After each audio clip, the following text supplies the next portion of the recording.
അച്ഛൻ പറഞ്ഞ കഥകളുടെ 25-ാം ഭാഗം പറയുന്നത് പരമശിവൻ ബ്രഹ്മാവിൻ്റെ 5-ാമത്തെ ശിരസ് നുള്ളിയെടുത്ത കഥയാണ്. ആ കഥ ഇങ്ങനെയാണ്. ഒരിക്കൽ മഹാവിഷ്ണു നിത്യാനന്ദ പ്രാപ്തിക്കായി അതികഠിനമായ തപസ് ആരംഭിച്ചു.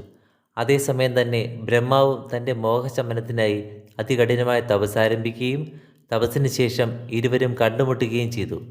അങ്ങനെ സംസാരവേളയിൽ ഇരുവരും തമ്മിൽ തർക്കമുണ്ടായി. തങ്ങളിൽ ആരാണ് ശ്രേഷ്ഠൻ എന്നതായിരുന്നു തർക്കവിഷയം. അങ്ങനെ വാദപ്രതിവാദം അതിൻ്റെ മൂർധന്യാവസ്ഥയിലെത്തുകയും ആ നിമിഷം ആകാശത്ത് ഒരു അഗ്നിസ്തംഭം പ്രത്യക്ഷപ്പെടുകയും ചെയ്തു.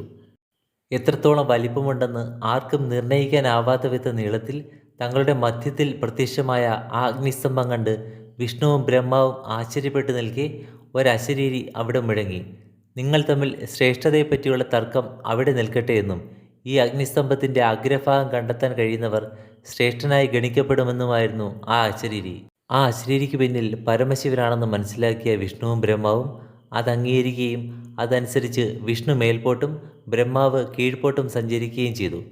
കുറേ ദൂരം സഞ്ചരിച്ചിട്ടും മഹാവിഷ്ണുവിന് അഗ്നിസ്തംഭത്തിൻ്റെ അഗ്രഭാഗം കണ്ടെത്താൻ കഴിഞ്ഞില്ല. അങ്ങനെ നിരാശയോടെ മഹാവിഷ്ണു പുറപ്പെട്ട സ്ഥലത്ത് തന്നെ തിരിച്ചെത്തി. അതേസമയം ബ്രഹ്മാവും ഇതേ അവസ്ഥയിലായിരുന്നു. അങ്ങനെ സഞ്ചരിച്ചുകൊണ്ടിരിക്കെ ഒരു കൈതപ്പൂവിൻ്റെ ഇതൾ കീഴ്പോട്ട് വരുന്നത് ബ്രഹ്മാവ് കണ്ടു.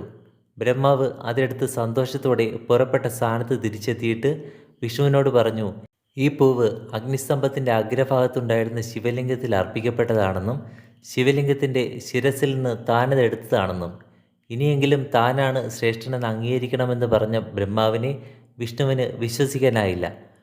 വിഷ്ണു കൈതപ്പൂവിനെ അടുത്ത് വിളിച്ചിട്ട് സത്യാവസ്ഥ അന്വേഷിച്ചു. ബ്രഹ്മാവിൻ്റെ പ്രേരണയാൽ കൈതപ്പൂവ് കള്ളസത്യം ചെയ്ത് ബ്രഹ്മാവ് പറഞ്ഞത് സത്യമാണെന്ന് അറിയിച്ചു.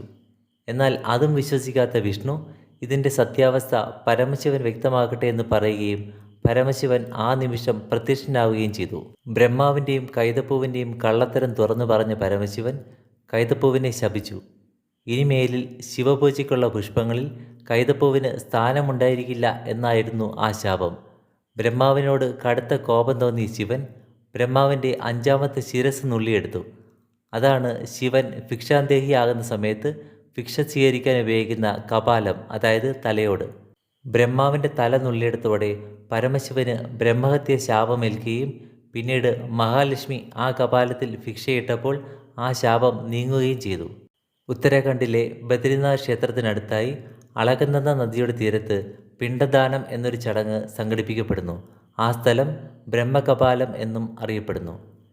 ഇതാണ് പരമശിവൻ ബ്രഹ്മാവിൻ്റെ 5-ാമത്തെ ശിരസ് നുള്ളിയെടുത്ത കഥ. ക്ഷമയോടെ കേട്ടിരുന്നതിന് നന്ദി. അച്ഛൻ പറഞ്ഞ കഥകളുടെ 26-ാം ഭാഗത്തിൽ കാണാം. Thank you.